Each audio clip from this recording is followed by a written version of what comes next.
is Tanveer Muhammad Masood, and in this YouTube video I'll be talking about one of the greatest evil and menace that is still prevalent, and that is basically about prostitution, sex trade and sex racket.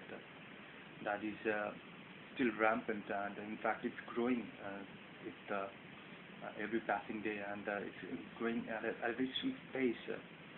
So my topic for today is prostitution, sex trade and sex racket.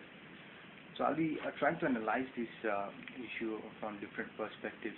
I'll be trying to give the viewpoint of different religions and the general opinion of mine as well, and how it basically affects the morale of the future generation of the posterity, and how is it going to affect us as well. So I'll be trying to exemplify it in different ways.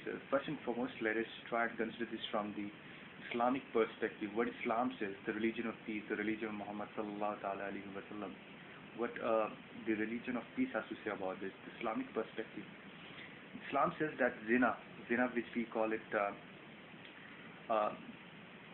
sex outside marriage, or sex with someone who is not your husband or your wife, that is called zina. And that is totally haram in Islam, totally illegal.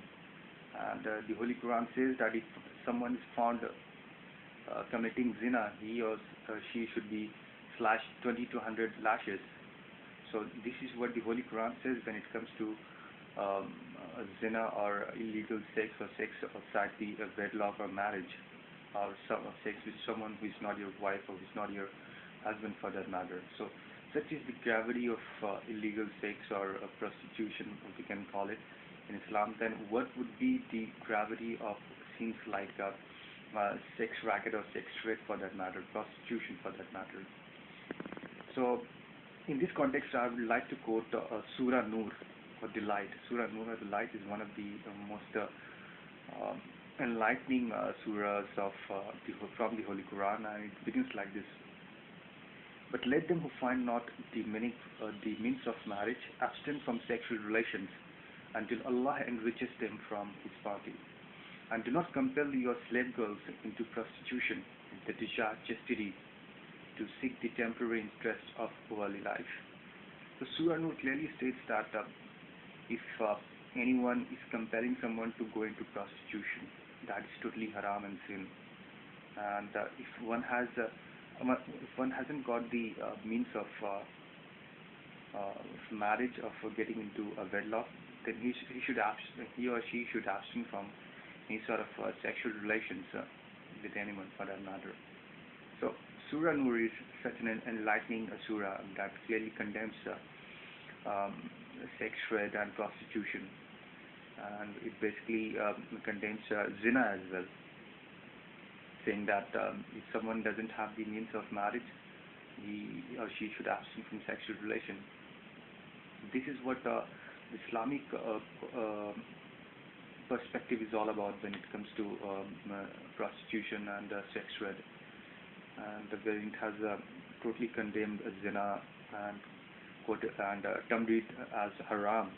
And something which is haram is basically literally unforgivable. Now, let me analyze this from the general point of view.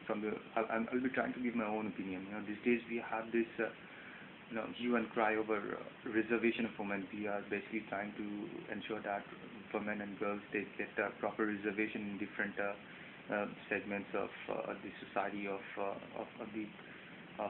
different segments, to be more precise. So, I'm sorry.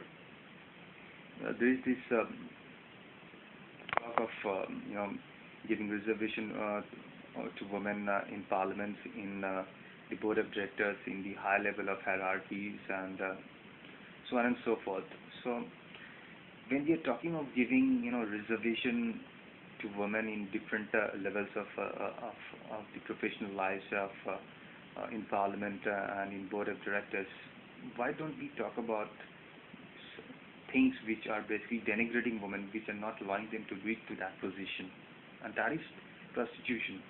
Now, what prostitution and sex trade does to a woman is that it denigrates her body, it uh, gives such a mental trauma to that to any woman for that matter, that she's not able to make it to the top.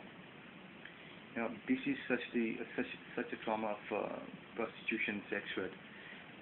Yesterday we celebrated International Women's Day, and we never ever talked about the evil of prostitution and sex trade. These days, sex trade or sex rackets are so rampant, and it is basically getting deeper and deeper in our society. So we need to talk about this as well when we talk of preservation of women. Let me analyze this from other perspective. Why is this industry growing day in and day out? Why is it flourishing? Why is it increasing at a very swift pace? The first and foremost reason is the fact that it gives them fast and easy money. The pimp and prostitutes who are involved in this, they get easy and fast money without any problem whatsoever. So this is one of the most important reason why this menace is growing day in and day out. And the most dangerous aspect is the fact that even schoolgoers, college goers, educated people, university students, they are also getting victimized. They are also getting into this trap of prostitution, sex racket. For getting sexual pleasure, they are getting into this. For earning pocket money, they are getting into this, and for other reasons.